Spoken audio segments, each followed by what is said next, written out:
Cawapres nomor urut 3 Mahfud MD mendengarkan keluhan guru honorer, nelayan, dan petani serta tokoh masyarakat saat berkunjung ke Kabupaten Langkat.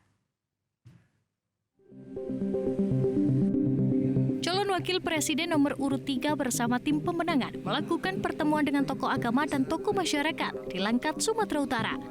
Mahfud MD juga berdialog dengan guru, nelayan, dan petani di Kecamatan Babalan, Pangkalan Berandan, Kabupaten Langkat. Selesai kegiatan tersebut, Cawapres nomor urut 3 juga bersilaturahmi ke Tuan Guru Babussalam Basilam Syekh Sikmal Fuad. Di hadapan masyarakat, Mahfud MD menyatakan akan melakukan koordinasi terkait sejumlah keluhan masyarakat. Menurutnya, semua pertanyaan masyarakat di Langkat telah terjawab dengan visi dan misi pasangan Ganjar Mahfud. Cawapres Mahfud MD juga mengajak masyarakat untuk datang ke TPS dan memilih dirinya pada 14 Februari 2024. Dari Langkat, Sumatera Utara, Endang Judaidi, Metro TV. Jelajahi cara baru mendapatkan informasi. Download Metro TV Extend sekarang.